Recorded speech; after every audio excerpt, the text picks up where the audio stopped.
Hello my brothers and sisters, and welcome back to another action-packed or bizarre-packed episode of Chris the Butcher and Friends.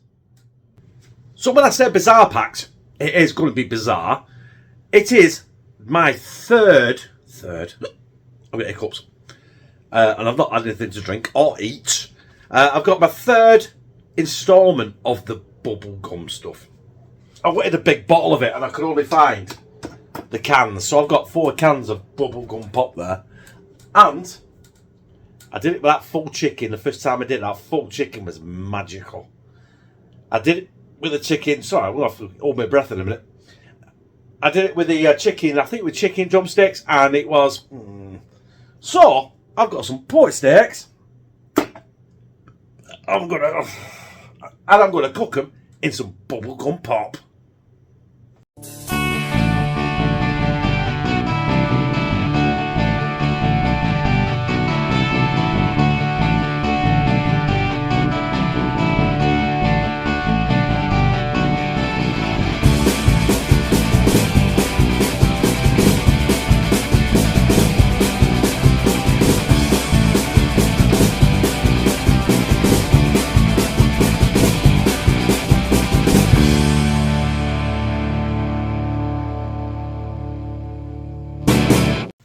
And you know what? I've learned a lesson from the other day. What I'm serving this with, I'm not going to put any salt on these. Because I've got some smoked bacon lardons that I'm going to cook with some potatoes. And them are going to be salty. So, what I am going to do, as I've got my we love garlic fry light in this house. I'm just going to spray each one. I'll just show you one side because there's no point me showing you both sides because I'm just repeating myself. I'll just be repeating myself. Yeah. And yes, and then we're going to go with some pepper. Because we do want some seasoned and we do want some garlicky, don't we? You know what I mean? Because you've got to have some garlic in your life. A little bit of garlic in your life. Right. Feel a bit hyper tonight. What's up with me? There you go.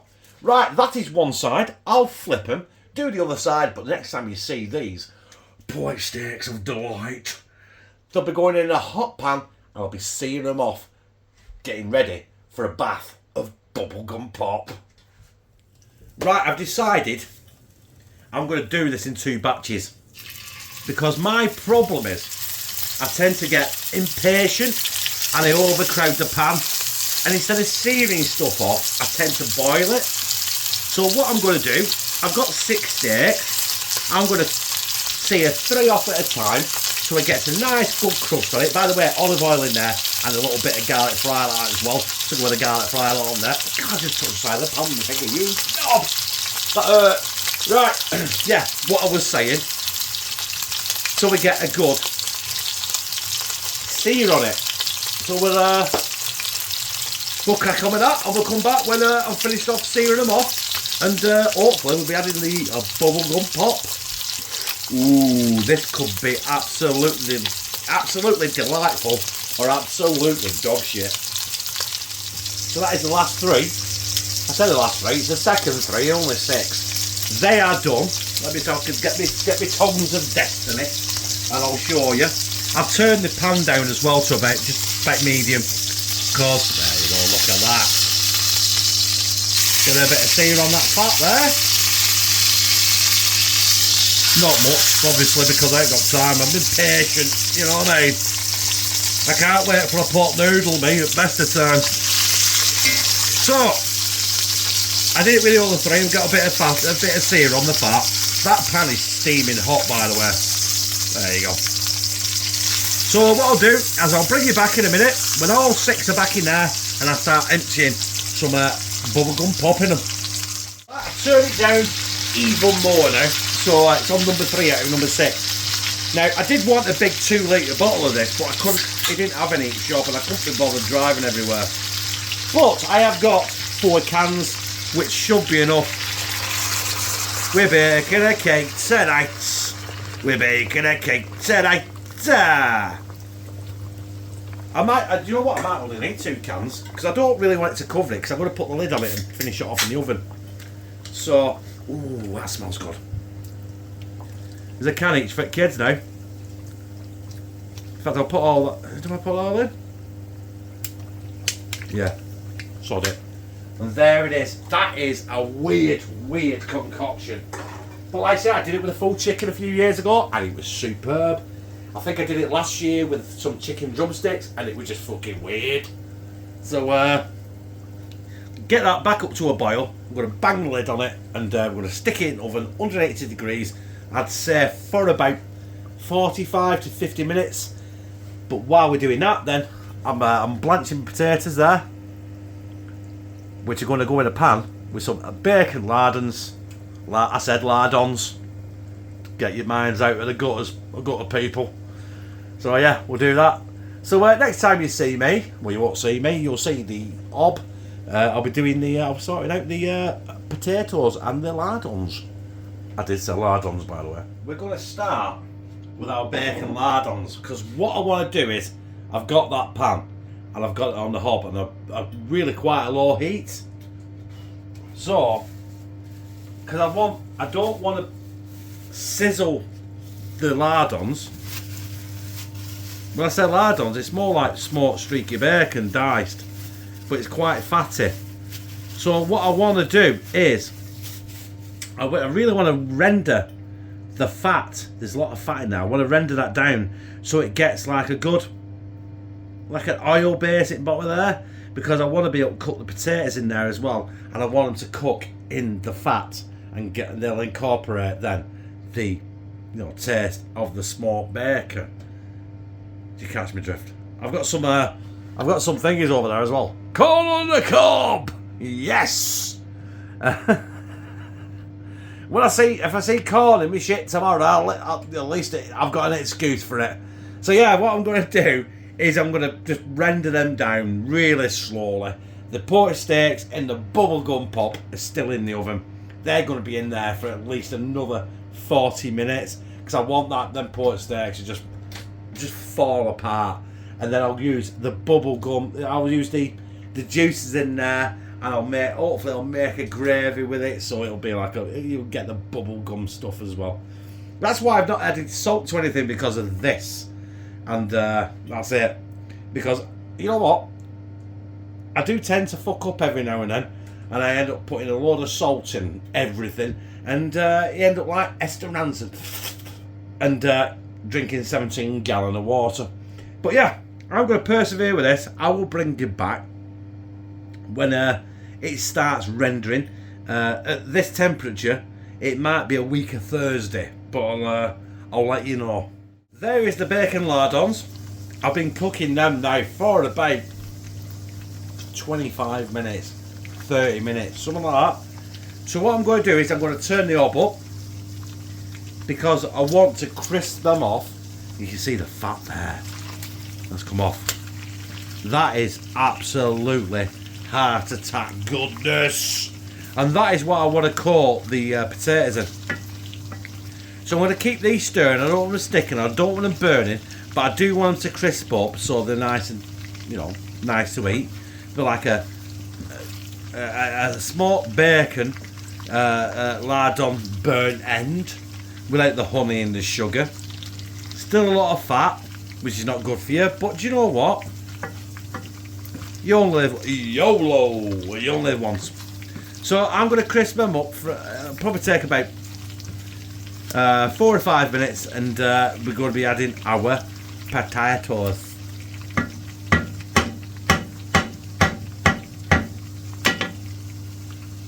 Right, in are going our potatoes. You know what? We are supposed to be here for the bubblegum pork, but you know what? It's safe. We might as well just enjoy everything, haven't we? You know what I mean? The journey of what is going to come with a bubblegum pork, which is incidentally still in the oven. It's been there for about 1 hour and 30 minutes right now. So I have, as you see, you do like I parboiled them potatoes. they're going to have to sit in there for a bit because I want them to cook through. I want them to be soft. I want them to be tender. I don't want rock hard potatoes. Who wants rock hard potatoes? Anyway, we're going to go in for some. I'm actually going to finish it off with some Henderson's relish. Oh yeah! Oh babe! Bah. Oh, the smell there now is orgasmic. So I will be flicking these round the pan for another 10 minutes, I think, to make sure nothing sticks. And I don't know what I'm doing actually. I never know what I'm doing from 1 minute to the next. So yeah, we're gonna let them cook in there, sizzle away. Hopefully let the potatoes soften a little. Oh bollocks! 10-second rule. God damn, we're hot. Oh, hang on. Ah. And in the meantime, we're going to be checking our pork, getting the pork out the juices, and hopefully making a bang tidy gravy. What I might do is I might actually throw the juices, the bubblegum juices, in there. Oh yeah, that is what I'm doing. Right, I've just got this out of the oven in my cast iron pot, and there it is. I have to handle it with the blobbies. Are you ready for it? You ready? Bosh! That is our bubble. Hang on, put that in the sink. That is our bubblegum pork. It smells good. It really does smell good. But what I need to do now is I need to get all them pork steaks out and get them juices in. Sorry if it's a bit crude, I've got my blobbies on still. Get all them juices in there. This is going to be absolutely epic. Right. Oh, hey, no Steven Spielberg, come on. Right, let's do what I just said. Right, in we go with our bubblegum gravy. Look at that. It looks like, I don't know, it looks like sewage water, doesn't it? There we go. Means I can get that in the sink now and give it a good scrubbing. Right, so all I want to do is I want to cook them in there. I want to try and reduce it a little bit, maybe, but also I want to make sure the potatoes are cooked and soft. Well, you know, I want to make sure they're soft. I don't want to start adding gravy granules and stuff like that. But it might be a bit runny. But if I let this go now for about 10-15 minutes at least, it might reduce and thicken itself. But you know what? Nothing ever goes to plan. And I'm every day, week by week now, I'm turning more into Kay's cooking. So let's go with it. Plate of shit. There it is, brothers and sisters. Do you know what? You can't really see on camera, but the pork steaks have took on like a greeny blue colour. It smells good, but there's bubble gum in all this as well. You got your bacon lardons, you got potatoes that were actually cooked and rendered down in the bubble gum that I cooked the pork steaks in. So the corn on the cob is corn on the cob, innit? You don't digest it, you just eat it and shit it out as it is. But anyway, we're going to go with this pork. I need to taste this pork. It should be tender because it was boiling in that bubble gum for about 2 hours. Anyway, ball up old teeth.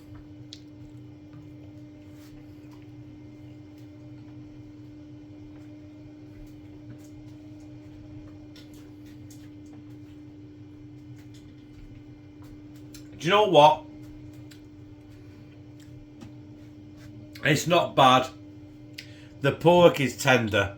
Obviously it is because, you know, I've cooked it in a cast iron pot in the oven, in bubblegum pot, for about 2 hours. So it's tender, it's just going to fall apart. So if let's see if I can rip it. There you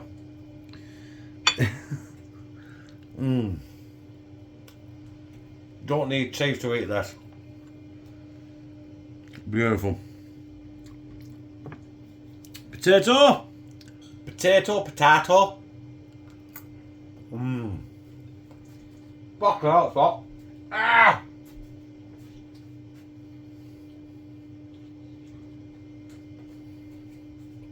Yeah.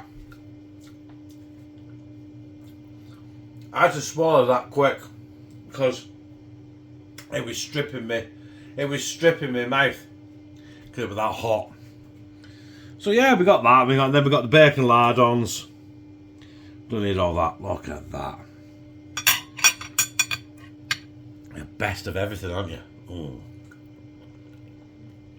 Oh my God, them are good. Them are good.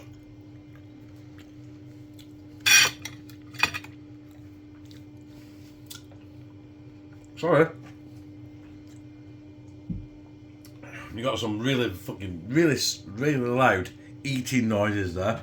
I do apologise, but you know, it happens when you're eating. Bubblegum pork steaks with the sundries I've done. Corn on the cob, which I might just instead of eating them, I might just throw them down the toilet and save time. Absolutely banging. Do you know what? If you don't try, you don't know, do you? I didn't know. Bubblegum pop. The first time I tried it on that chicken, that full chicken, it just worked out perfectly. The second time I tried it on the chicken drumsticks or chicken legs, I can't remember what it was. It didn't quite work. The pork for me has worked. Lou said it is not for her. But, you know what I mean? It's not for everyone. It's everyone's taste buds are different. And it's there. And you can't see it. I can't tip it, otherwise I'll end up with juices all over the floor. But the pork steak took on a greeny blue texture, which was weird. But I knew it was going to do something like anyway. But the corn on the cob, I will eat that at my leisure later anyway. Everyone knows what that tastes like. But you know what? As an experiment, as a bizarre recipe, you know what? It was there. It's worth it. It wasn't a waste of money because it is nice. It's sweet. It's different, but it'll make a turd. And I liked it. If you like this, press like. See what I did there? Comments, sharing on your social media, and subscribe. Bah! And become a family member of hashtag Team CTB. When I fucking love you. Oh, and response to Lou's parody video. There's my tea. There is leftover there. Oh, look, I've had a spillage on the oven. Corn on the cob. We got stuff on the side. We got stuff there. And we got a sink full of stuff. So, I wouldn't normally do this. But, hey, Lou. I've left shit everywhere.